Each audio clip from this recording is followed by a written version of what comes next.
Welcome back, and today we're talking about Talentless Nana episode 4. So like always, let's just jump into it.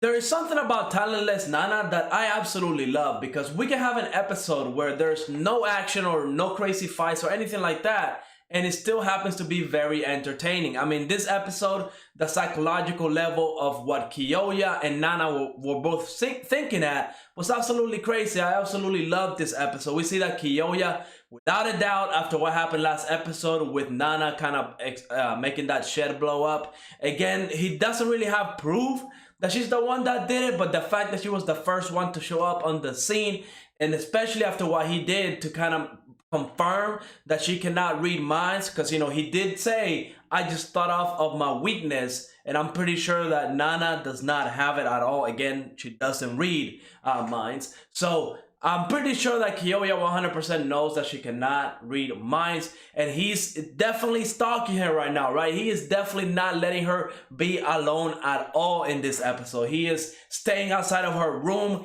He is following her wherever she goes. Kyoya is definitely keeping a really close eye on Nana because he definitely suspects her of being the enemy of humanity, right? It's kind of crazy. It's kind of awesome, and I love it. Now, this episode we got introduced to a new character named Michiru, and she happens to have a healing talent, right? Where as long as she licks your wound, you'll be able to get healed, no questions asked. And how could you think that is harmful in any way, shape, or form? Right? Whenever Nana went to the bathroom and kind of looked at her little data sheet that she has, where it says the amount of casualties that what some of these students can do, or Michiru, it said 150,000 potential casualties. And I'm over here thinking, how can you cause that amount of damage with a healing talent? It seems impossible to me, all right? It just seems kind of crazy. So that tells me right there that the government is definitely feeding some false information, and that Nana is at some point just brainwashed into thinking that it doesn't matter what talent they have. They're just evil and they have the potential to kill this many people. So she's gonna take them out regardless, no matter what.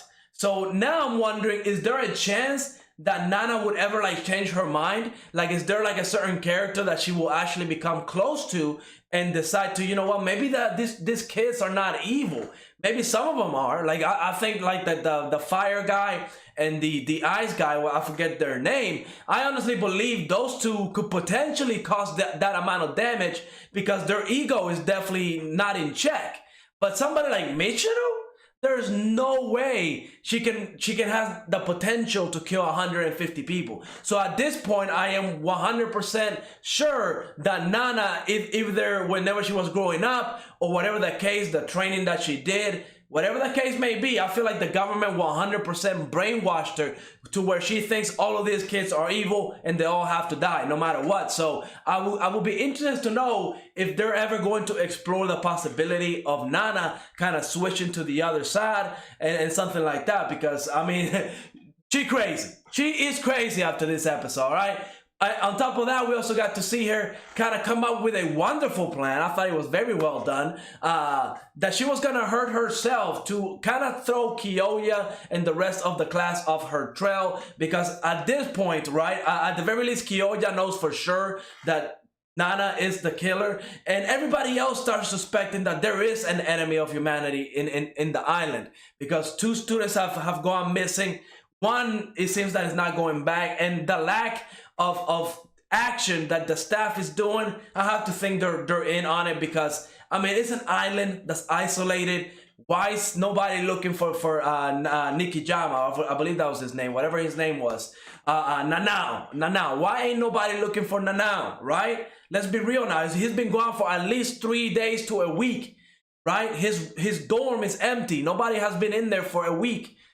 Nobody's looking for him. So Kyoya is definitely trying to tell everybody, yo, you all gotta be careful, right? He's trying to bring that awareness up without actually pointing fingers at Nana, because she is very loved by the class. Heck, this episode, she was made the leader of the class because of the little stunt that she pulled. She kind of got outside of her room. She kind of escaped her room, because we know Kyoya is sitting right outside, keeping an eye on her. And she went to Michiru's room, and I honestly thought that she was going to kill Michiru, but I'm like, well, if she does that, that's it. It's 100% confirmation that she's gonna, you know, her cover is gonna be blown, at least when it comes to Kyoya. He's going to 100% know that Nana is the killer. So she actually did something a little different. She stabbed herself and made it seem like she was attacked, that she was reading the mind of the attacker, and that's why she was able to figure it out.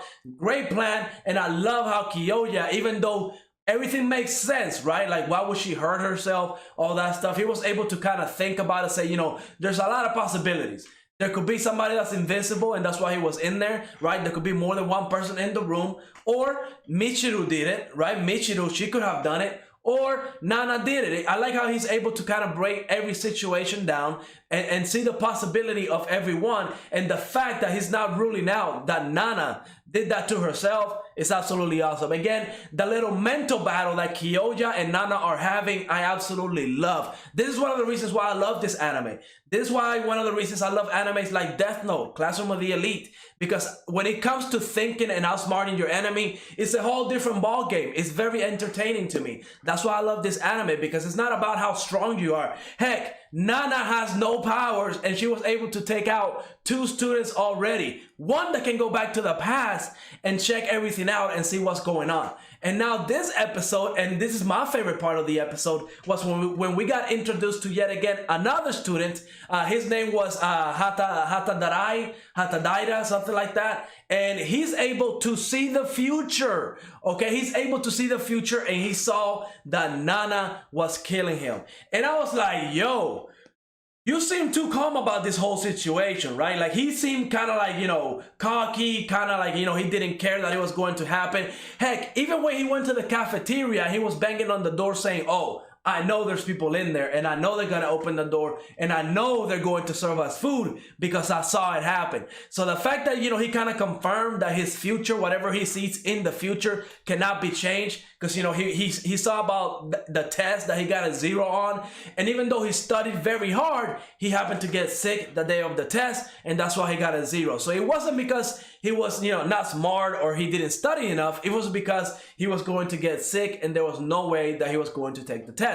So essentially, he pretty much 100% confirms that his premonition that he sees the future cannot be changed. Even with the whole noodle scene, right? Whenever he told Nana, look, you're gonna get these noodles on your face. And Nana was like, oh, you think so? And she tried to change her order. Well, because of that situation, that's what set everything in motion for the noodles, for the lady, the cafeteria lady, to fall down and throw the noodles over her head. And yet again, this dude does not seem to be worried, right? In fact, he also saw when Nana killed Nanao, and he did not say anything. So that's the curious part, right? So now I'm wondering, what's his plan? Is he gonna try to join with Nana? Because remember, he can see the future. He cannot go and see the past, right? Unless that's a different part of his power. But he said he can only see the future, meaning that he saw when Nana killed Nanao, didn't say anything, and he probably saw whenever Nana killed the second student. So this dude, crazy. I really know what he's thinking. I really know what he's going to do. Because why does he seem so calm and so confident, right? Does he just accept his fate and he has no problems with it? Does he know that him dying is okay? Or maybe, and this is my theory right now, it seems to be because, you know, we didn't see Nana actually killing him. We only saw Nana putting that rope around his neck.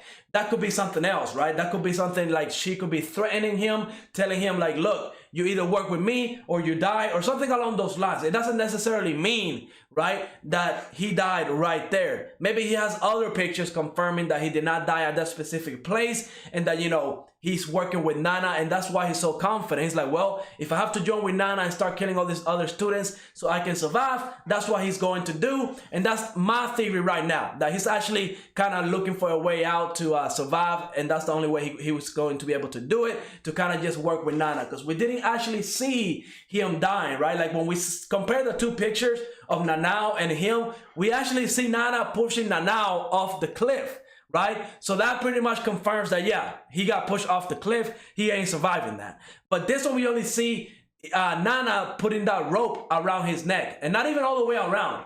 So to me, it just seems like she was kind of like threatening him or something along those lines. But I really like this character because it's another crazy person thrown into the mix. And now if they start working together, well, that's going to throw Kyoya right off like Nana's trail, because now Nana will have somebody with a powerful talent that can see the future, and we'll see where that goes. Overall, great episode. I cannot wait for the next one. I cannot wait to see what this new character, Hatadaira, what he's thinking, what he's doing. It was a huge cliffhanger. I mean, I cannot wait. Overall, great episode. I'm excited. So like always, let me know what you thought of this episode in the comments down below. And like always, go ahead and leave a like, subscribe, and I will see you on the next episode.